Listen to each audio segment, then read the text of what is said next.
Hello, everybody, and welcome back to the Rocky Top Insider Press Pass podcast. You hear me? It's Jack Foster, not the baseball podcast this time. I'm hosting the regular Press Pass, so we got my friend Ryan Schumpert and Rick Butler with us today. The Press Pass is back, and we got a new element to the Press Pass, everybody. You can go over to the Rocky Top Insider YouTube page and watch the podcast now. This is the first iteration of our video podcast, and of course, if you're listening on Apple or Spotify, we'll be there as well. But we got Rick and Ryan today. Ryan, I'll start with you. How are you doing today? I'm doing well. Excited to get back on here. It feels like we're full football mode now. MLB draft in the rear view, and it's SEC media days in the rear view. We got that kind of short time between SEC media days and fall camp. So excited for some football talk and excited to get going and excited for the video aspect as well. And Rick, if everybody's watching, definitely the snazzier of the two today. We were talking about that a little before we hit record. Wow. Rick looking nice today. Ryan, maybe not so much, but you got to dig the Cubs long sleeve tee. It's all right. This is sports pod. We're not trying to impress anybody. But Rick, how you doing today, brother? Speak for yourself, please. I am trying to impress. That was my whole goal with today. I knew that, maybe my takes throughout the day, it might go up or down, but at least if I looked good, maybe that would give me some bonus points. But no, it's great to be here, Jack. You're right. I think if I'm here, that means that baseball season is probably out the door. That means that football and basketball is around the corner. So we got a lot of fun stuff coming up over the next couple months, just in the lead to football season. We're excited to be here. But in some ways, it already kind of feels like football season is here. I don't say that because I was just in Dallas for SEC Media Days, though. I say that because when I got home from vacation on Sunday night, I immediately turned on my PlayStation right over there, and I did get swept into the craze that is college football 25. Ryan, I was talking to you about it yesterday. I was picking your brain about your dynasty. I believe you started with Louisiana, so that's a good one. But there's just a lot of fun stuff going on right now. But I have been sucked into that video game craze. Is the game living up to the hype for you guys? I think so. I think all like the graphics and like the tradition stuff really good. I think all the playbook stuff is really cool. Like they clearly put a ton of work into having these playbooks be like pretty particular for what each offense looks like. And obviously Tennessee is a very unique one. And I think they did a really good job with that. And I think for me, for not old, but people that a little bit older people, like a lot of them haven't been playing they didn't play a lot of Madden when the NCAA game went out. Well, I play Madden every year. I've been a big Madden guy. So one of the big things I wanted to see was just that the gameplay would be different in Madden and it would have a different feel. And to me, it has a completely different feel. So it's not like it's all perfect. I didn't really expect it to all be perfect, but just the fact that it plays different than Madden from a gameplay standpoint, on top of all that other stuff I talked about, it is making me pleased with it. And I think it lives up to the hype. I'm going to say something here and maybe speak a little bit more for the common man. I don't know if everybody wants to admit this opinion yet, especially on social media. It is a wickedly difficult game. Like, I think it's harder than Madden just by concept. I think everything they did with the road games, if you're playing a good team in the SEC, you're playing a top 15 program, like that makes it a lot more difficult. And I think I imagine that we're playing on All-American and trying to, beat the game at one of its highest levels. But it is a difficult. I'm not good at it yet. Like I am not afraid to admit that I am garbage at it right now. I have a lot of practicing to do under my belt. Yeah, I need to play it more too. Go ahead, Ryan. Well, the thing I was going to say, Jack, and you'll get a kick out of this because I know we've had these arguments before. First of all, I'm playing on Heisman, All-American. What are we doing here? Mickey Mouse show. But I've also done a Tennessee dynasty. This guy. I found myself right. Angry all over again in the 12-team playoff when I went 9-3 the first year, and I was like, I absolutely do not deserve to make the playoff, and I got in the playoff. I was like, this is garbage. Now I don't think 9-3 will be good enough to get Tennessee into playoff in real life, so it's not quite an apples to apples comparison. But I was getting a kick out of that. To use your favorite word or words, it was Mickey Mouse. It was a little bit. It was a very Mickey Mouse year. Yeah, very Mickey Mouse making it to the playoff, and I lost in the first game at Ohio State, so that part was fitting. Well, as Rick mentioned, it is pretty much football season now. Media days are behind us. Rick was in Dallas. It's been an eventful July for Rick, and really last couple months. Newly engaged man, went to Dallas, did media days. He's he's been all over the Southeast a little bit here in the past month. But Rick, just before we dive into our segment today, which is going to be filling in the blank, we're going to have 6 questions, and all of us are going to fill in the blank on these questions to kind of look ahead to football season. Rick, any thoughts you wanted to share from Media Days? I know it's, Media Days, it's not the same as it used to be. There's typically not a lot of headlines coming from it. And certainly from Tennessee side of things, it didn't really feel like there was a bunch of stories coming from Media Days. But anything you want to share regarding your time in Dallas? Yeah, I'll tell you what, Jack. Obviously with the event being in Dallas for the first time, that's very far away from Knoxville, so it's not the easiest place to get to. There wasn't a ton of Tennessee media there. So in the last couple of days, I guess, after the event, I've gotten the opportunity to go on a bunch of radio shows or podcasts and just sort of talk about what we saw there. And frankly, my answer for the most part has been the same. And that's just what it was: a drama-free SEC Media Days event for the Tennessee Volunteers. And that's what we thought going into it. But that's also what we know is a Josh Heupel staple right now, right? Nothing gets too dramatic around this time of the year. Josh Heupel is not trying to go and create storylines on his own. I think Tennessee's players obviously know that, but you look around the league right now and you look at the addition of Texas and Oklahoma. That's a very big storyline. You look at all the coaching carousel from this offseason. You see the will he, won't he, and some of the movement, some of the guys in the hot seat that are left. That's some drama in the storylines as well. Tennessee doesn't necessarily have any of that, so they're kind of flying under the radar right now. I believe they got picked to finish 7th in the SEC. I think that's a fine spot for them. I think that's, again, not too high of expectations for your new quarterback, but that's also a little bit of bulletin board material that you can work with from there. Yeah. So ultimately, it was a very drama-free SEC Media Days for Tennessee. You did get a couple of spurts of information. I thought that one notable aspect was that Tennessee's running back room does look like it's going to be healthier going into training camp as where it was during spring camp. But again, that's something that I think we assumed was going to happen over the summer. So maybe a little bit just more confirmation on that end. But ultimately, it was a very drama-free SEC Media Days event for Tennessee. Not too much came out of it, but it does sound like a team that is eager and ready to get to this fall training camp portion here in just a week or two. Yeah, you mentioned 7th in the SEC. I was not surprised by that. I thought it was pretty normal. I would pick them to finish 6th. I'm probably not as high on LSU as others. Missouri ahead of Tennessee makes a ton of sense to me, given what they bring back.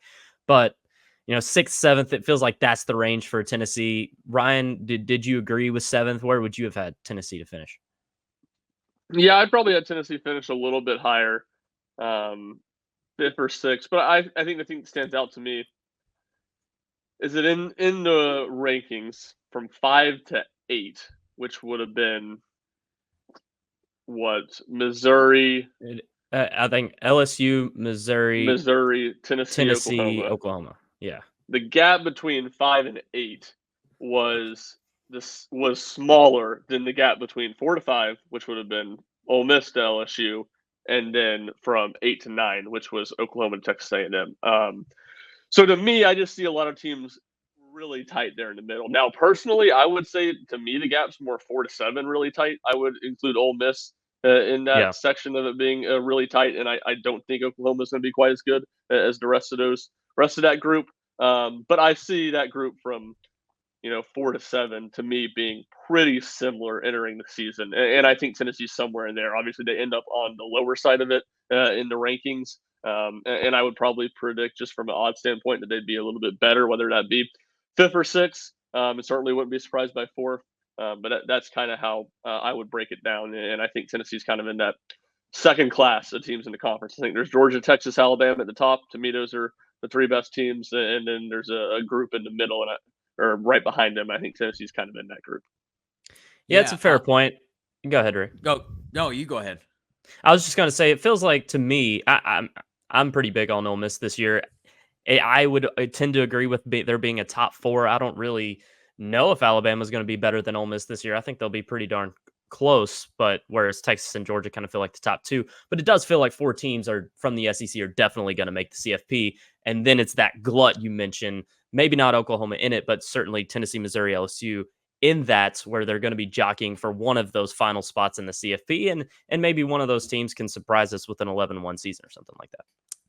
Yeah, I agree with both of you guys. I think you look at those top couple of teams right there in the rankings, and those are the teams who have done it, right? And they bring back players and a staff and obviously programs who have been there before. But then you're looking at that next group of teams and you're saying, hey, these are the teams that has every opportunity to do it ahead of them. They have every chance. They have the players. They're believed to have the system and the program, and the schedule, I think, is important too. But they have every opportunity to get there. Now you just have to go out and do it. And I think you're right, Ryan. There is a little bit more of a gap when you get it to the end. I don't necessarily think OU is going to be there, but that doesn't change the fact that OU is going to be a pivotal piece in Tennessee's schedule next year. But you do kind of hit that range of teams where you're saying, hey, you have the opportunity to do it. Whether you do it or not is to be seen, but you have the chances to do it. Now you just have to go out there and prove it to be able to then hit that next tier. So I think that's a very fair place for Tennessee to be. Obviously, you look at the 2023 season, all the things that happened in that last year, but this is not the same team as that 2023 team. So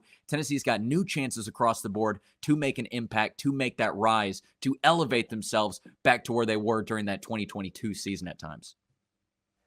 No doubt about it, Rick. Let's jump into our fill in the blank segment. Why don't we, gentlemen? Let's start off with training camp, previewing training camp a little bit. And there's going to be multiple training camp battles to watch. Not all positions are set in stone, of course, as far as who the starters are going to be week 1. So there's going to be some battles here in the next couple of weeks. But Ryan, I'll start with you. The training camp battle you'll be watching closest is blank. I think it's the receiver room. And this is one that's interesting. I think you can go in a lot of different directions, but it's just the element of how Josh Heupel's offense typically runs and the way he substitutes, which is to say not a whole lot of receiver. Yeah. It feels like it's last year they expanded it a little bit, but it's typically been 3, 4 guys that play in a game and maybe a fifth, but not that many snaps. And now you look at a group that is as deep as it's been under Josh Heupel, an incredibly deep receiver room. And what I've kind of been my criticism of the room ever since last season is I don't know, there could be a true number 1 on the roster, but you don't go into the season saying, all right, there's 1 or 2 guys that's a stud. I think Squirrel White's a starter in the slot. I think he's the one guy that I 100% pencil in as a starter, but I don't necessarily see him as being a true elite number 1 either. And then when you throw in Brew McCoy, who's certainly going to play when he's healthy, how quickly can he get back to 100%? How much does he hit the ground running in fall camp? And the talented freshman, I think Mike Matthews especially, is going to have a chance to play. The 2 guys back between Caleb Webb and Chaz Nimrod. And then to me, maybe the 2 guys that have the best chance to be a star, Tulane transfer Chris Brazell or Dante Thornton in the second year in the program. That's probably those 2, I think, are the ones that I'm the most intrigued to watch. Maybe because I think they do have that high ceiling. So a lot of competition. We won't know exactly what the rotation looks like until the season, but just who gets the most work with Nico during practice that we get to see, I think will be interesting and a telling development as fall camp kind of rolls on. If you guys were to say that there's a certain trio, but just based, and it's hard to answer this question probably because you haven't watched fall camp yet and you haven't seen Brazell ever play a game in a Tennessee uniform. But what do you think is the trio that gives Tennessee the highest ceiling? The trio of wide receivers, obviously starting in their respective positions, slot and out wide, that gives Tennessee's wide receivers the highest ceiling for Nico. What would be your trio? I would probably go Squirrel in the slot. Would definitely go Squirrel in the slot. And I think it's Thornton and Matthews or Thornton and Brazell. One of those 2 Matthews guys. this year. You think he can be that good as a freshman? I think when we're talking about ceiling and like everything clicks, yes. Do I necessarily think he's going to be that? Not necessarily. I'm certainly not sure of that. But when you're talking about like everything clicks, what's the best case scenario for Tennessee's receiver room? I think Mike Matthews is talented enough to be one of those guys as a freshman. Yeah, I agree with Ryan that I think that Mike Matthews has the potential of being an impact player, and I think that's even something that we'll talk about maybe a little bit later on in the show. For me, I think it's really fascinating because if Squirrel White wasn't there, and I agree with Ryan in the sense that, I am really confident in Squirrel White and just what he's going to do. I think that he is one of these candidates that maybe was snubbed off of the preseason All-SEC list, has a chance to potentially be on it later depending on his relationship with Nico Imalieva playing quarterback.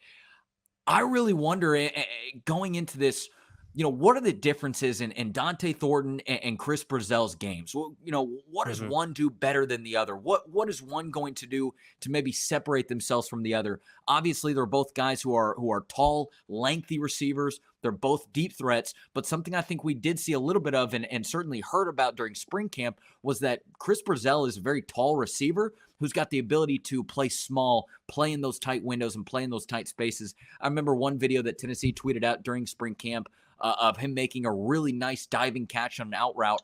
So I think that he does have a lot of tools he can bring to the table, and I do think that he's got a really high ceiling as well. So I think that Brew McCoy is a very sure-handed wide receiver. I think that he is obviously a veteran presence that knows what to do. He's now got a couple of years of experience in this Heupel offense. I do think that that's important, but I think that also Dante Thornton and Chris Brazell they're freaks of nature, man. I think what they can do kind of bursting down the field, giving Tennessee different options for Nico to throw it to in some of those reads. I just think that's a really fascinating wrinkle for Tennessee. So I think it's maybe around then, but I really want to see, and this goes back to kind of the position battle that he was talking about a second ago, but between those two guys, what are going to be the differences? Can one separate themselves? Are they even playing on the same side? But I think that those are your two kind of X factors of guys who you think you might know about, you don't really know about, but man, they could have a high ceiling if given the right chances. Yeah, the Thornton Brazell discussion is definitely one to keep track of going into the season. And I agree that Thornton would be in the trio if we're talking high upside. You saw him flash his ability late in the season. Season ended up cut short because of the injury, but he moved in the slot a little bit. He's a versatile guy that all three of us were really high on going into last year. We all picked him to lead the team in touchdowns, and it was underwhelming season for Dante given the preseason hype, but I still think the potential's definitely there year two in the system, as you guys mentioned. We all know how year two in a Heupel system can be for guys, aka Jalen Hyatt in 2022. Not saying, of course, it'd be that kind of season, but a jump could be made. And then Mike Matthews, I struggle with him a little bit just because we haven't seen Heupel really commit to giving freshmen large amounts of playing time. But he may have to if Mike Matthews is just that dude. And this was obviously such a huge land for Tennessee. And he impressed in the spring. And if he continues to do so in the fall, he'll definitely be on the field. Rick, what is your position battle to watch here in training camp? You're keeping the closest eye on. Yeah, I almost forgot that I hadn't given an answer yet because I got so invested with the wide receivers after we talked about that. Guys, I'm going to be a secondary hound this preseason, just going into it. So be ready because that's where a lot of my answers are going to go, just because I think it's such a fascinating situation that Tennessee has going into this. They lost a ton of players from the secondary over the offseason to the transfer portal. But as we've said on this podcast before, sometimes getting fresh blood in there is a good thing, right? Sometimes guys just kind of hit their ceiling. Sometimes what they have. We're entering a time now where we don't know what Tennessee's secondary is going to look like.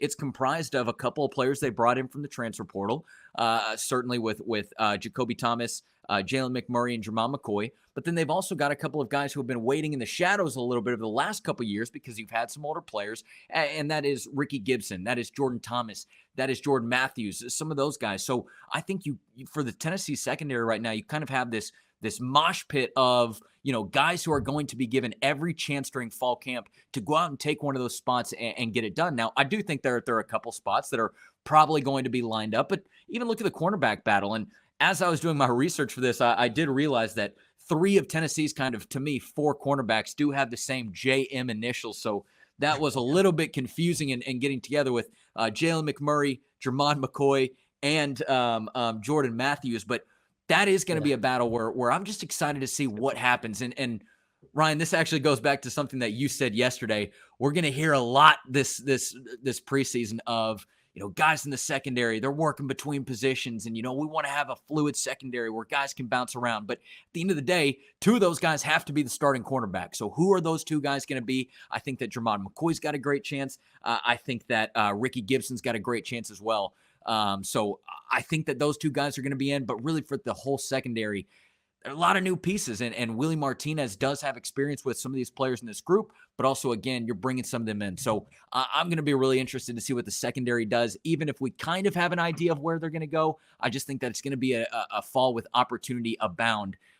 So where are things going to go after that? I guess we'll have to wait and see. But I do like the cornerbacks in the secondary as a player that, or as a group that I'll be looking into this fall. Yeah, Ryan, I kind of see it as Ricky Gibson feels pretty locked in as a starting corner for this team. I think Jermon McCoy has a great chance to be the other corner. Uh, Jordan Thomas at star feels like definitely what's going to happen. The safety spot is what intrigues me most. I think Andre Turntine's probably going to start at one spot, but the other spot to me feels pretty up for grabs. I think we would all agree Thomas is pretty locked in. But of the other spots in the secondary, Ryan, which one are you keeping the keenest eye on? Yeah, I feel pretty confident that Jordan Thomas is going to start somewhere. Yeah. But I could see it being safety too, and I could see Boo Carter maybe as a true freshman getting a lot of run at star. So, I think the safe pick would just be Jacoby Thomas at the other safety spot by Yeah. Turrentine and Jordan Thomas. Talking about people with similar names in the secondary, Rick. Those two who both play safety are going to be tough to keep straight.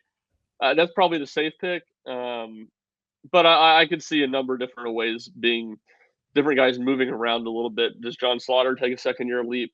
He was a guy that I think is certainly capable of getting some snaps this year and pushing. I'd be a little surprised if he starts. And we'll talk about it later. But Boo Carter to me is the guy in the secondary that I could see kind of upending some things when you look at the safety and star spots. Yeah, Why do you just with his freak athleticism? Yeah, is just that the it? Expand a little bit the more ceiling's on. higher.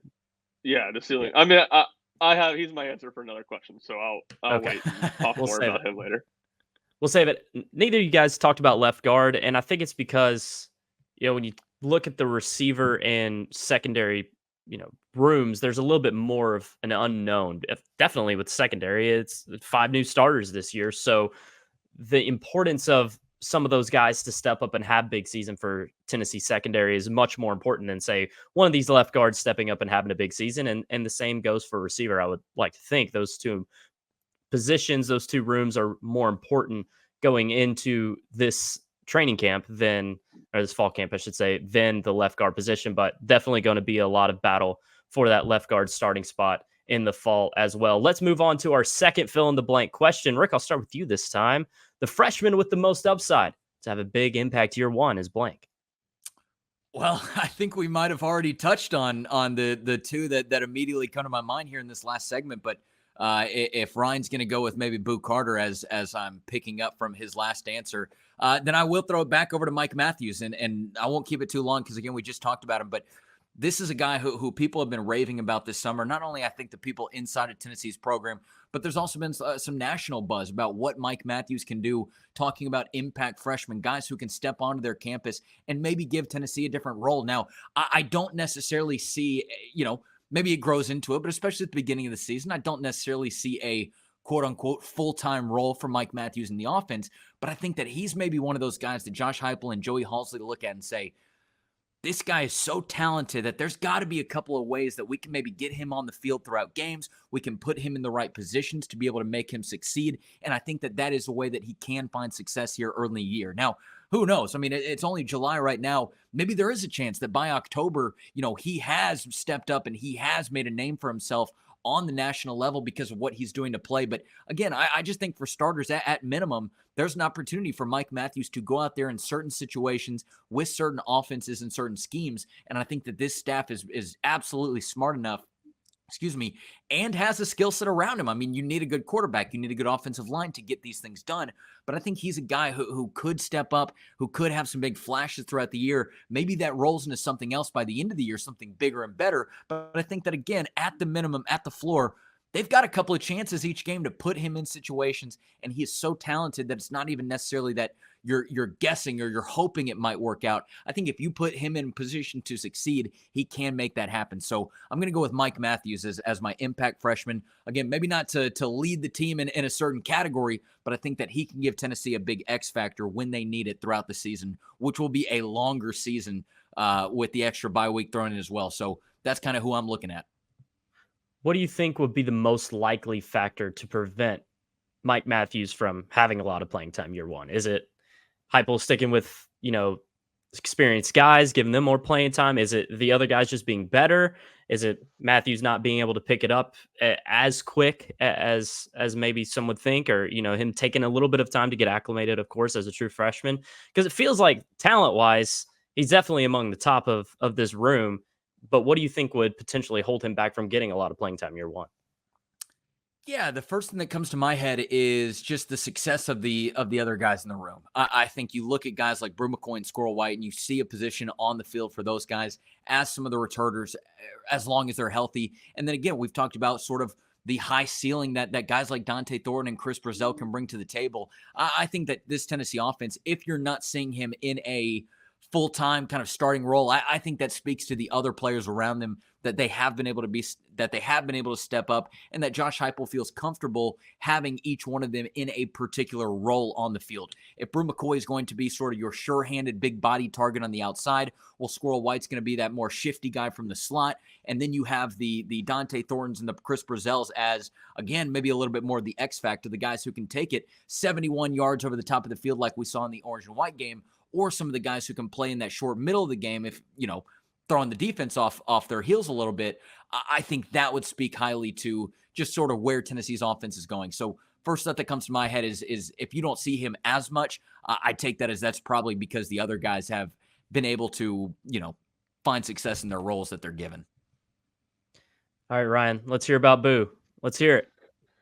Yeah, no, I think looking at the secondary as a whole, the last couple of years, and we've talked about it a lot, and this is specifically a little bit more to corner, where Tennessee had a lot of veterans, a lot of depth, didn't feel like necessarily a ton of talent. And it didn't feel like, I made this analogy or point so many times last year or 2 years ago even. Tennessee would have 4 corners get hurt in a game. It's like, gosh, bad corner. Like, their third string corner, the gap between their starting corner and their third string corner just did not feel that big. And that did speak to the depth, that they had a lot of guys that were capable of playing, but it also just spoke to it didn't feel like they had a lot of high-end talent. Well, to me this year, and you said it, Jack, with 5 new starters, that's kind of where there's a pivot. And I think at corner especially that's true. I really like Jermon McCoy and Ricky Gibson's ceiling. Heck, Jordan Matthews is a big recruit. And all those guys are young. They're finally going to be forced to play young guys. Now, I don't really like the depth a whole lot at corner. Even past the top 4 guys, I don't even know who it's going to be. Probably going to have to be a true freshman. So that's at corner, but I think Boo Carter is the star safety element of it. There's still a lot of veterans at those spots that maybe aren't the most talented guys, but Boo Carter is he's just an explosive playmaker. He's one of the most athletic players on the team, one of the biggest, I think, freaks on the team. And to me, it feels like the learning curve is easier at star, which is why I say I think in the long term he's probably a safety, but why I think maybe this year his best chance to make an opportunity is at star. But he's the guy that, you just look at, he's the most exciting commit that Tennessee brought in this past year, and what he can do really on both sides of the ball. You saw in high school, obviously. It'll only be on the defensive side, though. I wouldn't be surprised if we see him have a big special teams role. So that's why I would go with Boo Carter. And then one guy I'll just say for like I don't see him meeting like a star or a breakout year, but a guy that I think can have a role this year. One of the most likely guys to have a role is Peyton Lewis in the backfield, especially with Cam Seldon being a little bit banged up. And there's just tons of questions behind Dylan Sampson about who Tennessee's running backs are going to be. And obviously that's this position where guys get hurt a lot and you have to play a lot of guys. I'm really high on Peyton Lewis long term, and I think just with the way that room looks, he'll probably get some opportunities this season as well. And to follow up on just that last comment right there, Josh Heupel during his time at Tennessee has shown the ability that he will play a freshman running back throughout the season. And obviously it's probably not going to be, it's not in the past, it hasn't been the lead starter spot, but we know how important this trio of running backs is for the Tennessee offense. Again, on a number of occasions, Josh Heupel has put in one of his freshman running backs into that trio. So I absolutely agree with Ryan, and I think that's a very big possibility. People are raving about Peyton Lewis. We didn't get to see anything from him during the spring because of a shoulder injury, but people have been raving about him. So I think that he is one of those guys who could just be, a blur, a flash of lightning when he steps onto the field. So I think that's a really good sneaky pick as well.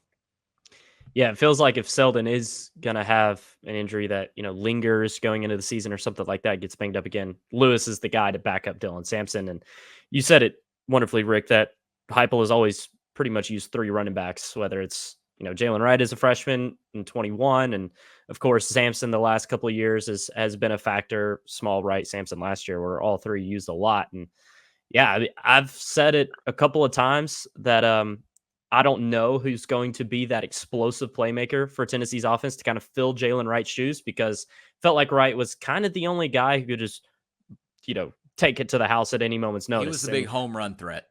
I think Sampson can do that. We haven't seen it as much as what Wright did or as often. And, Squirrel's super quick. He can do it. I think Thornton can do it. But, maybe Peyton Lewis is that guy who can just change things at the snap of the fingers. And he's going to be an exciting one to watch. But back to Carter a little bit, he would be my answer to this question, because it does feel like there's more opportunity with Boo to get significant playing time year one. And kind of what I was talking about earlier, you talked about, Ryan, how in years past there's been depth but not a lot of talent. This year there's not a whole lot of depth. There's maybe better talent with these new starting five, but it is probably more important for these guys to be good because of the lack of depth. It's more important for Tennessee to find guys who can be really reliable and take a next step like an Andre Turntine, or just be as advertised like Ricky Gibson in a full-time role, or maybe even Boo Carter as a freshman. Yeah, 100%. And I think that's maybe an element that's working against my point a little bit, but I think something they'll be curious to watch too. Tennessee expects its pass rush to be so good this season for good reason. It feels like maybe there's demand to just be sound, which has always been a Willie Martinez thing. I mean, it feels like he plays all the veterans because he just feels confident that they're not going to bust, and you can live with some of the stuff underneath. It does feel like with maybe the element of how good Tennessee could be up front on the defense line, there's reasons to think that could continue where it can, but obviously back to the kind of the original point, there are spots that they're just going to have to roll with the young guys and let them play through some mistakes. We'll go pretty quick on these next two. I kind of have a suspicion we'll all have the same answer, but let's start with the second most important player on this defense. Of course, behind James Pierce is blank. Ryan, who's the second most important player on this defense in 24? See, I'm curious now. You say we're all going to have the same answers. That's how I felt. I was so happy he threw it to you first that I wasn't just going to throw out something where we said, well, that wasn't it. So I think it's, and you could go with either one of the two guys we just talked about, but to me, I'll go with Jermon McCoy. I think it's okay. It's one of the corners, and one of those guys taking a step and playing like Kamal Hadden did. Maybe not quite as good, but playing at a level close to Kamal Hadden did before his injury last year, where they are a true, if not lockdown guy, but a high level corner in the SEC. And I think both those guys between Gibson and McCoy are capable of it. I don't know. I'm a sucker for Jermon McCoy. I was impressed with what he did last year at Oregon State, and Oregon again, he State did it in a wagon. What's that? Oregon State was such a wagon. That defense these past couple of years, they were so fun to watch. Yeah, I mean, he did it, and I think there's an element for most of the time when someone like transfers to Tennessee from Oregon State. Well, it's like, well, the Pac-12, and obviously it'll be more dramatic now. There's no Pac-12. The competition now is good. Well, quarterback play in the Pac-12 was better than any in the country last year. So for him to play, not that he was just amazing, but he was a solid, good starter in at corner in a conference that had the best quarterbacks in the country. I think I'm high on him, and he's kind of the guy I would go to. But to me, it's one of those corners. I would just maybe go with him. Rick, who's your answer? Yeah, now I guess, Jack, you were right when you did speak it at first, because I do have the cornerbacks as well. But I'm gonna throw something completely different out there, just because we've already talked about the cornerbacks a lot. I think there's a couple of sophomore linebackers on this Tennessee defense that have to take a big step up forward. I think that you saw a lot of flashes from Arian Carter and Jeremiah Thielander last year, and sort of the initial things that they were able to do. Arian Carter does suffer an injury that he deals with over the offseason, but I think that those guys are going to be critical because they both did show, again, good potential last year. So they're going to have to take a big step up. Tennessee does get Keenan Peely back in the middle of the defense as a veteran, but he also is not he's been in the Tennessee system the last year or so, but he did not really play for Tennessee, obviously, last year, getting hurt in the first game of the season. So I look at those younger linebackers in the middle of the field as, hey, this is a really young group right there. I mean, Keenan Peely is the old man in the room, as the other players in the room will certainly tell you. So who is it going to be? Who is it going to be, and how much are they going to step up?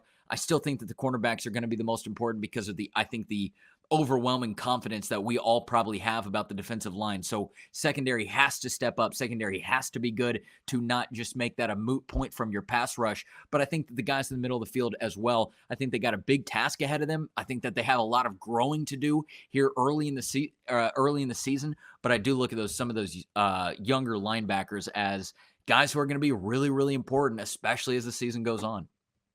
Well, maybe I was behind the 8 ball here. I thought you guys were going to say Keenan Pili because I completely get where you're coming from. And Rick, I love an Arian Carter answer. I think that is a good answer too. But it just feels like for Keenan Pili to kind of be, that veteran presence of this defense and to have a good year where there's a little bit of a question mark at the linebacker spot. I think Carter and Thielander have a ton of upside and Caleb Perry's there too. But it feels like Pili is definitely more of a known commodity, even though he has only played one game in a Tennessee uniform. And for him to be kind of the leader of this defense in a way, I know Amari Thomas is probably the leader, but when you look at Keenan Pili and how he can be that kind of veteran presence, I think it's really important for this defense. And Tennessee's going to rely on him to have a big year.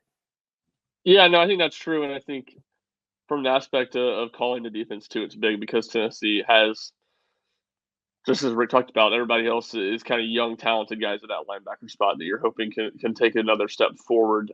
So, no, I think Keenan Pili is a good pick. And while he is the veteran, to me, there's still an element of I don't really know what to expect with him. He played a half. He played pretty well in a half against a really bad Virginia team last year. Yeah, he was I agree. It makes he sense, was a solid but not great, solid but not good player at BYU. So what exactly he looks like to me, I think, is a big question. What's probably, to your point, makes him one of the more important players on the team, given that he is a veteran leader in the middle. Hey, and by the way, you brought up a good point right there, Ryan. Keenan did talk during SEC Media Days. He was one of Tennessee's representatives. He did talk about the helmet communication that they've had. Said that obviously, there were some wrinkles that they had to work out there kind of early in their process of using it a little bit. He says it is funny that sometimes Tim Banks will really start screaming in his ears, but that he does like that sort of communication that they can now have, how it does make it a little bit easier. But he also says that he's the kind of guy to where he can look over at the sideline and get a good understanding of what that staff wants to do just by watching and, frankly, being on the sideline for so much of last season as well. So they do say that helmet communication, it is good, but it's definitely going to be Keenan Pili as the guy, it sounds like, with the angel in his ear, if you will. Not the angels in the outfield, the angel in the ear. Let's switch sides of the ball. Ryan, I'll kick it back to you. Second most important player on this offense, of course, behind Nico Iamaleava, is blank.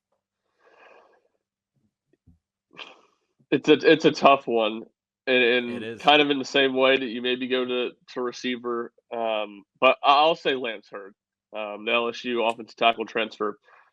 I just think the offensive line, there's a lot of optimism around the offensive line. I've seen many people rank it as one of the 5 best in the SEC, and I can see that. But you need a guy like Lance Hurd who's stepping up who I think is really talented, but stepping up into a full-time starting role for the first time to play really well, and you need him to stay healthy. And you need his whole line to stay healthy because there's not a lot of depth there. And especially the tackle spots behind the 2 starters in John Campbell and Lance Hurd, not a whole lot of depth, a lot of SEC quality players, or at least guys that we've seen have a lot of success in the SEC. Or you feel like the young guys, you don't necessarily feel like they're there yet. It feels like maybe a year or 2 away. So I'll go with Lance Hurd. I think certainly he's one of the more talented players on Tennessee's offensive line. And if he puts it together and has, certainly I don't think he's going to have a season like Darnell Wright had in 22, but just a guy that shores up one side of the offensive line. I think in 22 we saw how much that helped Tennessee in their pass protection and the way they were able to kind of protect Gerald Mincey a little bit on the other side. Yeah, Lance Hurd, it was kind of a coin flip for me on this one. I figured y'all would go one or another, Lance Hurd or another offensive lineman. So, Rick, what's your answer? Well, it was Lance Hurd here. You can see it on my notes. I did have that written down, so that's a little bit unfortunate. Ryan just nailed all the reasons, though. I think especially because Tennessee's left guard position might be a little bit up in the air. There could be a battle for that one. I think that's potentially a spot that other teams could target on Tennessee's offensive line, especially with the way that the other 3 guys to the right of them, with how stout that they are, John Campbell Javonte Spraggins and Cooper Mays, I think that that's potentially a spot that opponents could attack. So it almost makes Lance Hurd's position even more important right there, as not wanting to sort of break down that left side of the line, being able to keep a strong edge on the left side. So because of that, I'll go Cooper Mays. Cooper Mays, as we saw during SEC Media Days, in so many ways is the brain of this offense, it feels like. Just as the guy who has been there for so long, he knows what every single person on the field is supposed to be doing, but he's also bringing in a new quarterback, and this is not the first time. It's not even the second time that he's done it. He did it with Hendon Hooker. He did it with Joe Milton, so he's got this experience. He knows what it takes to get everybody in the right spot. Now, in fairness, going back to last year, he missed the first 4 games of the season, so he was not there exactly for the start of Joe Milton's run. But I think, again, he knows what he needs to be doing there. But aside from all of that, he's just a very, very talented center. I think he's very good at what he does. I think he's good in both the pass block and the run block. But he's going to have to be good for Tennessee. As one of the Tennessee's, I am choosing a preseason All-American here as Tennessee's other, lone vote besides James Pierce Jr. He has to be good for Tennessee next year. And I think that Nico's going to rely on him a lot. I think that Tennessee's offense is going to rely on him a lot. Again, I think he's the brain of sort of what they're going to be doing. He's got to have everything set up before the play so that, again, Nico can just be set up in a good position for what he needs to do. So I think that Lance Hurd is the pick. But other than that, I'm going to go Cooper Mays as just, being a really important piece to that process. Yeah, both picks make a ton of sense. I think you hit the nail on the head, Rick, with Cooper Mays. He has dealt with new quarterbacks, Hendon and Joe, but this is the first time he's dealt with a true first-year starter. Right. He's bringing somebody to this elevated level. Yes. Joe had reps.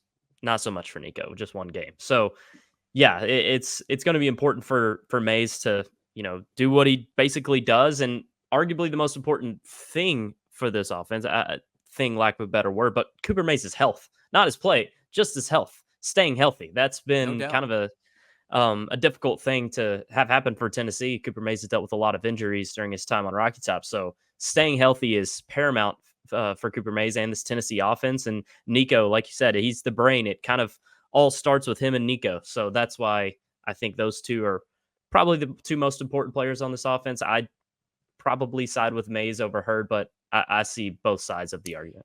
And if you're Tennessee and you want to get that tempo back up, which, Jack, I remember you and I sitting there in the press box of the Citrus Bowl when they were going last year. I know that Cooper wasn't necessarily there. Or was he? Was he one of the ones that was out for that game? I can't remember. Tennessee had a lot going on with the offensive line. But either way, I think we saw that Nico maybe had the ability to operate at a little bit higher of a tempo. And that was one of my takeaways coming out of that game was, can Tennessee get back up to that number 1 tempo that they had in 2022 that they didn't have in 2023, despite still going fast? If Tennessee is going to go as fast as Josh Heupel wants to go again, you got to have a strong connection there between center and quarterback. So I think that's what Tennessee's going to want to do. I think that they're going to get it back up to that speed that we saw with Hendon Hooker, and I think that Cooper Mays is going to be a big part of it. Ryan, the position with the widest range of outcomes this season, meaning they can be pretty dang good, maybe elite, or a big disappointment. What's the position group with the widest Don't do it for a second time of outcomes, Ryan? I should have gone to Rick first. This is bad hosting. No. I've gone to Schumpert way too I'm much. interested in this now. I'm interested. I'll do it for the last one. If I can sneak mine away. Well, I'm gonna give 2 answers to fully try to block Rick so out. So mean. I think overall it's offensive line, because if a couple injuries happen, I think the offensive line could be in trouble. Where if they stay healthy over the course of the year, they can be a unit that's top 4, top 5 in the SEC. Otherwise, I think it's cornerback for all the reasons that I've talked about earlier. It's not much depth still, but a lot of young, talented guys that you feel like for sure are going to be real good players in time. You don't know exactly what they look like this year, especially Ricky Gibson, who, I think started 1 or 2 games last year, and heck, one of them was against Iowa, that renowned passing attack. So I'd go with the cornerback spot. I think overall, just for kind of some of the reasons we discussed earlier in the podcast, and the fact that there's not a whole lot of, even behind those guys, there's not a whole lot of like veteran presence in that room that you just know are kind of a high floor, I guess. Yeah, I'd go DB. A corner specifically, for sure. Just because you're relying on Gibson taking a step, other guys you don't know. So yeah, it feels like secondary as a whole, and maybe more specifically corner would be my answer. Rick, what's yours? Yeah, I think so too. And I had the cornerbacks, I had the secondary as a whole instead of offensive line. I think my second one would probably go back to linebackers, um, for the See, I go reasons that we receiver said. second.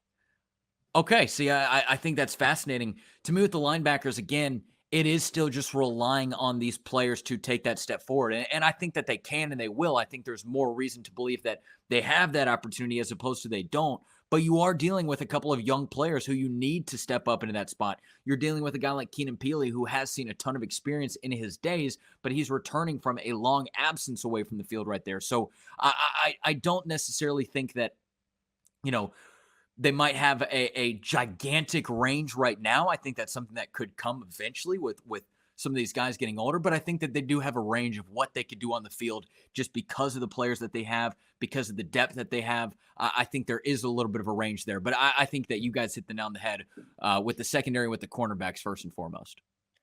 It's all different scales. The It secondary I is. see as can be really good. Like it could be the biggest surprise of this team. Ricky Gibson could be a lockdown corner.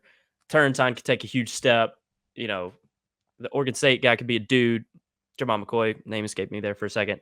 You know, it could be really good, or it could be a big disappointment. For receivers, I think the receiver group could be elite, or it could be average. And then with the linebackers, I don't know if the linebackers have the same ceiling like the receiver group do. I feel like they could be good, or they could be a disappointment. I don't see a linebacker group being really good or elite like I could the other two. Yeah. Yeah, I completely agree, Jack. I was going to say the same thing. Where the receiver group, I think there's maybe equal uh, difference between the ceiling and the floor for that group, but or those two groups. But for me, it's because the ceiling for the receiver group's really high, and I don't think the floor is necessarily that low. The floor is just kind of average. Whereas with the linebacker group, I think the floor is below average, not very good, and the ceiling is just kind of above average. I don't see that group being really good by any means this season. So I completely agree with that, Jack. Let's go quick on this last one. We're running out of time. Let's do about 3 to 5 minutes on this last fill in the blank. Rick, I'll go to you first. The one game you keep going back to on Tennessee's 2024 schedule is blank. Well, I'll tell you guys what, when I was walking around Dallas at Media Days last week, Oklahoma was the next team after Tennessee. So you had 4 teams per day. For our Tuesday day last week, it went Georgia, Tennessee, Oklahoma, and then Missouri. So with Oklahoma in the building, you knew that there was going to be a ton of talk about what Tennessee and Oklahoma were going to do next season. A lot of people from the Oklahoma side of things were calling this the biggest OU home game in the last 10 years. Some even exaggerated, some even expanded that further out and saying, hey, this is the biggest Oklahoma football game in the last 15 years, maybe even the last 20 years. I think that that's a game that Oklahoma absolutely has circled on their calendar, not only because it is Josh Heupel's return to his old program, not only are they bringing somebody back who previously won a national championship, but it's also their SEC opener. It's going to be a massive game down in Norman. I think that's an opportunity for Tennessee to make a statement in that game early in the season. Now, if Tennessee loses that game, then in order to get to that 10-2 mark, which I think certainly is a goal for them, then you are going to have to put a little bit more pressure to then maybe beat Alabama at home, and you certainly have to take care of business against Florida. I'm also sort of, assuming that Tennessee does what it needs to do against North Carolina State earlier in the season, which I don't want to overlook that game because I think that, again, when you're dealing with a rookie quarterback, if you will, not necessarily a true rookie, but a rookie quarterback, the beginning of the season is very critical to have him get his feet under him, to establish a little bit of confidence in what you're going to do offensively early in the season. So I look at that Oklahoma game as a statement game for Tennessee, but one where a lot is going to be against Tennessee just in terms of the pressure and the environment. But Oklahoma also has a lot of pressure in that game as well. They want to come out and they want to win that SEC game, SEC opener, but they're not playing one of the bottom half teams, right? They're not playing just kind of a gimme win. They're playing a team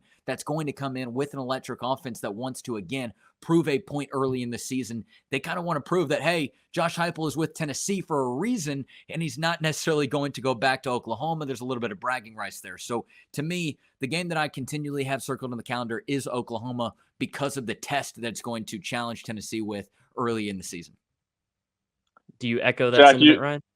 No, I don't. and I have two. I want you to go second because I can't decide. So I want you to hopefully take one of them off my hands for me. All right, I'll be quick. Mine's Oklahoma. I think Tennessee's more than a 7-point favorite in every game, but probably 4. Georgia, Bama, Oklahoma, NC State, unless Kentucky surprises. So I'm not scared of the NC State game if I'm Tennessee. I know NC State's a good program, and like Rick said, don't want to overlook it, but Tennessee should win that game.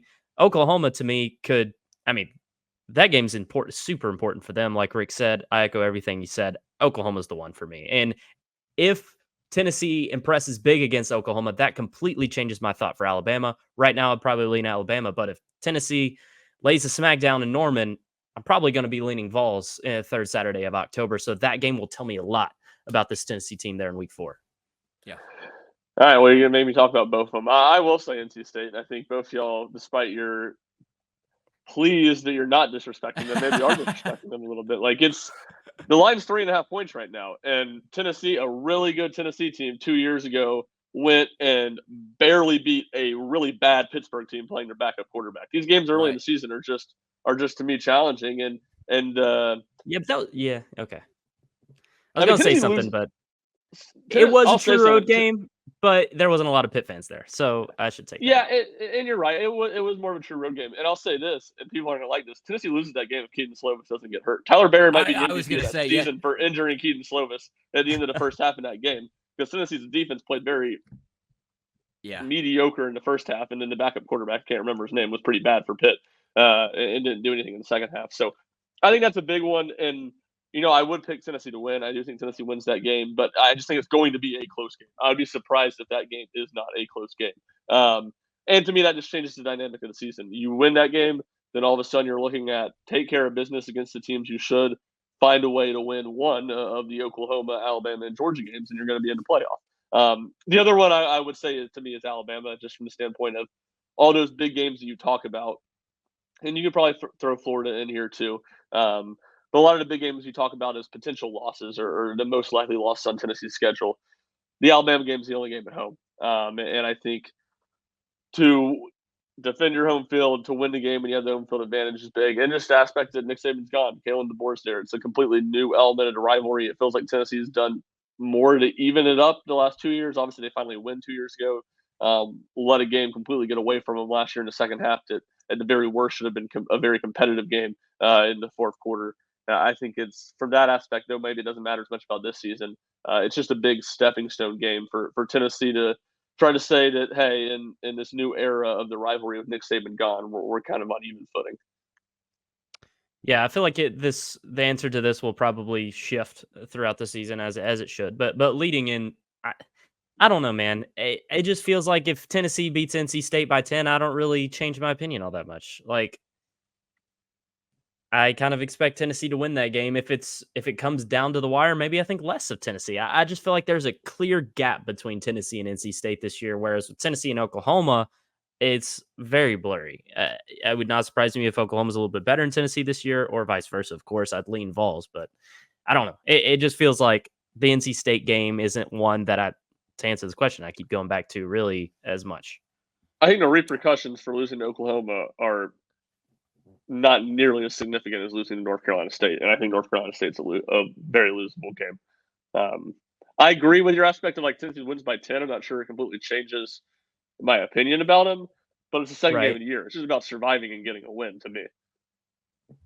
I do agree, though, that Alabama is the number one home game on the schedule. And it does follow the Florida game, which, hey, look, we've covered a bunch of Florida games over the last couple of years.